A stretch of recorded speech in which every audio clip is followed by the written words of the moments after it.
Alhamdulillahi Rabbil Alamin.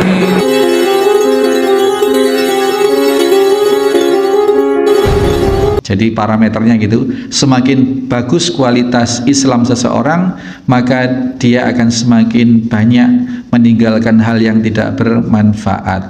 Nah, orang yang tahu bahwa itu manfaat atau tidak manfaat, maka dia harus berilmu.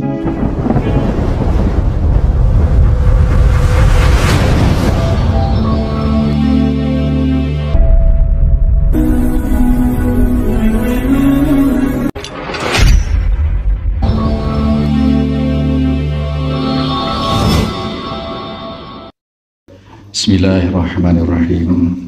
Assalamualaikum warahmatullahi wabarakatuh. Innal hamdalillah nahmaduhu wa nasta'inuhu wa nastaghfiruh wa na'udzu billahi min sururi anfusina wa min sayyiati a'malina may yahdihillahu fala mudhillalah wa may yudlil fala hadiyalah. Asyhadu an la ilaha illallah wahdahu la syarikalah. Asyhadu anna Muhammadan abduhu wa rasuluhu la nabiyya ba'dah. Allahumma salli wa sallim wa barik ala Muhammadin wa ala alihi wa sahbihi wa mawalah. Qala Allah Ta'ala, ya ayyuhalladzina amanu taqullaha haqqa tuqatih wa la tamutunna illa wa antum muslimun. Kita berharap pada Allah Subhanahu wa Ta'ala agar kita termasuk dalam ayat ini yang diseru oleh Allah, yakni kita sebagai orang-orang yang beriman, dan sekaligus memohon peneguhan kepada Allah Subhanahu wa Ta'ala agar kita benar-benar bisa menjaga akidah iman Islam kita sehingga kita tidak menemui ajal kelak kecuali dalam kondisi wa antum muslimun, dalam kondisi benar-benar sedang berserah diri kepada Allah. Muslim itu berserah diri. Wa qala Allah Ta'ala aidan, ya ayyuhan nasu taqu rabbakumul ladzi khalaqakum min nafsin wahidah wa khalaqa minha zawjaha wa bassa minhuma rijalan katsiran wa nisaa wattaqullaha alladzi tasaaluna bihi wal arham innallaha kana 'alaikum raqiba. Ya ayyuhalladzina amanu taqullaha wa qulu qawlan sadida yuslih lakum a'malakum wa yaghfir lakum dhunubakum wa may yuti'illaha wa rasulahu faqad faza fawzan 'adzim. Innal asdaqal hadis kitabullah ta'ala, sebaik-baik petunjuk adalah petunjuk, sebaik-baik bimbingan ajaran adalah kitab Allah Al-Qur'anul Karim. Wa khairal hadyi hadyu Muhammad sallallahu alaihi wasallam, dan sebaik-baik petunjuk, bimbingan, arahan, nasihat adalah hadis, adalah perkataan Nabi sallallahu alaihi wasallam. Wasarul umur muhdatsatuha, seburuk-buruk perkara dalam ibadah, seburuk-buruk urusan adalah perkara hal baru atau menambah-nambah hal baru di dalam ritual ibadah. Na'udzubillahi min zalik. Hadirin hadirat jamaah mushola Al-Ikhlas Talkandang Situbondo serta segenap mustami dimanapun berada, rahimani wa rahimakumullah. Kita telah benar-benar ditunjukkan satu kenyataan dari berbagai sabda Nabi Shallallahu Alaihi Wasallam yang bertebaran di dalam kitab-kitab hadis, termasuk yang kita kaji setiap Sabtu subuh ini, yakni kitab Ar-Riyadhus Shalihin yang disusun oleh Al-Imam An-Nawawi rahimahullahu ta'ala. Terakhir pekan lalu kita diantarkan dalam satu kenyataan bahwa sesungguhnya di dalam kehidupan kita ini, kategori kita manusia, kategori manusia pada umumnya ini ada dua, yakni al-kayyis dan al-ajiz. Ini tidak boleh keliru, ajiz. Jadi pakai ain, alif, jim, sin, ajiz. Karena kalau keliru sedikit saja sudah berlawanan, artinya aziz. Aziz itu yang maha perkasa, yakni sifat Allah. Kalau ajiz itu orang yang bodoh, orang yang lemah, orang yang tidak berkualitas sama sekali. Dua kondisi ini tempo lalu melalui hadis Abi Ya'la Saddad bin Aus oleh Rasul Sallallahu Alaihi Wasallam dinyatakan bahwa orang yang cerdas, orang yang berkualitas, orang yang bermutu itu adalah orang yang mantana nafsahu wa amila lima ba'dal maut. Dua kategori orang yang cerdas, orang yang berkualitas adalah dia yang senantiasa berintrospeksi diri, muhasabah, menghitung diri, apa yang baik bagi kita dan apa yang tidak baik bagi kita untuk kita pilah. Yang baik kita lakukan, kita ambil, yang tidak baik kita tinggal, kita tidak kerjakan. Dan ciri yang kedua adalah dia beramal dengan pertimbangan wa amila lima ba'dal maut, dengan pertimbangan untuk kebaikan setelah kematian nanti. Ini jadi sudah sangat jelas garisnya. Adapun orang yang ajiz, tempo hari sudah kita urai panjang lebar bahwasanya dia adalah orang yang man atba'a nafsahu wa hawaha wa tamanna 'ala Allah. Tamanna itu orang yang berangan-angan terhadap surga Allah, kemurahan Allah, menganggap Allah itu maha pemurah sehingga meskipun berbuat dosa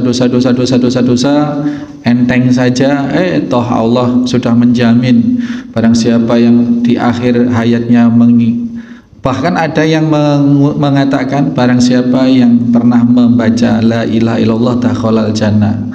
Padahal bukan itu. Kalau yang hanya yang pernah membaca la ilaha illallah kemudian dakhalal jannah, ya cek gampangnya. Pasti orang Islam, apalagi yang sudah menikah. Kalau menikah itu kan dituntun oleh penghulu Pak untuk berkalimat tahlil, diantaranya syahadat. Ya pasti masuk surga itu. Tetapi sesungguhnya yang terjadi hadisnya adalah atau kalimatnya adalah barang siapa yang di akhir hayatnya itu membaca kalimat la ilaha illallah dakhalal jannah, itulah yang jaminan benar-benar. Maka bagaimana agar akhir hayat kita bisa mengucapkan kalimat la ilaha illallah? Maka dikala masih hidup kita biasakan, karena akhir hayat seseorang itu adalah sebagaimana ketika orang masih hidup. Dulu saya pernah cerita ya Pak, di kampung saya itu ada benar orang mau mati itu sekarat itu meso-meso Pak. Meso-meso itu sudah meso-meso yang pincuk, yang macam-macam. Ya karena di masa hidupnya itu memang itu sangat ringan dia ucap di berbagai kesempatan. Naudzubillah. Nah, mudah-mudahan kita yang ada di sini terhindar dari hal yang demikian. Ya kita senantiasa terhindar dari sifat ajiz, dari kondisi yang tercela tadi. Ya tetapi kita tergolong dalam kelompok yang kayyis. Itu yang tempo hari. Dan kita menyisakan dua hadis pendek di bab muraqabah ini. Ada 9 hadis ya, kita pagi ini sampai pada 2 hadis terakhir yang pendek dan sangat berkaitan, sehingga kita selesaikan dalam satu kali muwajahah kali ini. Ma'asyiral muslimin wal muslimat wal mustami rahimani wa rahimakumullah. Atsamin, yaitu hadis yang ke-8. An Abi Hurairah radhiyallahu an qala, bahwasanya Imam Nawawi menyatakan bahwasanya sahabat Abi Hurairah, semoga Allah merahmati, meridhoinya, atau bahwasanya Allah telah meridhoinya, berkata, kata-kata Abu Hurairah adalah sebagai berikut. Qala Rasulullah sallallahu alaihi wasallam, bahwasanya Rasul sallallahu alaihi wasallam dawuh, min husni islamil mar'i tarkuhu ma la ya'nihi. Sebagian dari atau salah satu dari tanda kebagusan Islam seseorang, al-mar'i di sini bermakna seorang laki-laki, ya, seorang laki-laki atau seorang suami. Suami, al-mar'i itu suami. Sehingga kata ganti orangnya di sini adalah seorang laki-laki. Kenapa laki-laki? Dulu sudah pernah kita sampaikan, kenapa banyak yang dibahas rojulun, laki-laki, mar'i, suami. Kenapa? Karena dalam pensyariatan Islam itu imam atau panutan dalam keluarga itu adalah laki-laki. Maka ketika laki-laki sudah kena suatu hukum, maka hukum itu akan terkoneksi langsung terhadap istri, anak-anak. Bahkan nanti dalam penjelasan kita akan butuh satu ayat bahwasanya ya ayyuhalladzina amanu qu anfusakum wa ahlikum naron. Selamatkanlah diri kalian laki-laki wa ahlikum dan keluarga kalian dari api neraka. Ini selalu yang dipegang laki-lakinya atau suaminya. Karena laki-laki atau suami ini akan membereskan istri dan anak-anaknya. Berarti hukum itu ngena ke istri dan anak-anak. Nah, di sini min husni Islam, di antara tanda kebaikan atau kebagusan atau kualitas Islam seorang suami juga termasuk istri dan anak-anak seseorang itu secara umum, tarkuhu ma la ya'nihi, yakni dia meninggalkan apa-apa yang tidak bermanfaat bagi dirinya, bermanfaat dunia maupun terlebih lagi bermanfaat akhiratnya. Jadi ini jadi timbangan buat kita, jadi modal kita untuk berproses menjadi al-kayyis, seorang yang dana nafsahu, menimbang diri, seberapa kita sudah mampu mengukur suatu perkara. Kalau saya ngomong A, itu nanti manfaatnya apa? Dampaknya itu bermanfaat atau tidak bermanfaat? Kalau tidak bermanfaat, karena kita ingin menjadi seorang yang kayyis, yang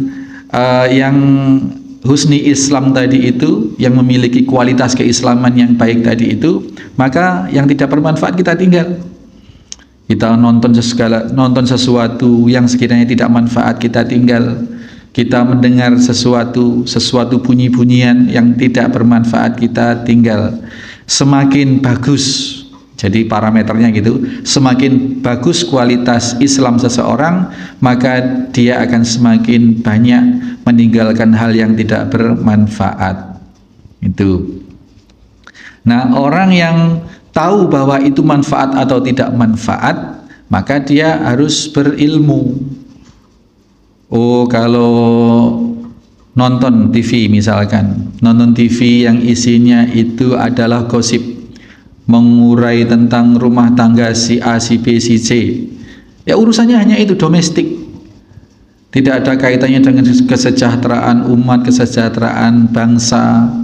Ya, kalau nonton TV misalkan membahas tentang kualitas debat calon presiden misalkan, atau analisa tentang kebijakan-kebijakan, itu masih mending. Artinya kita sebagai warga negara yang juga sebagai warga bangsa berpolitik, ya, politik itu adalah pengaturan kesejahteraan umat, itu politik.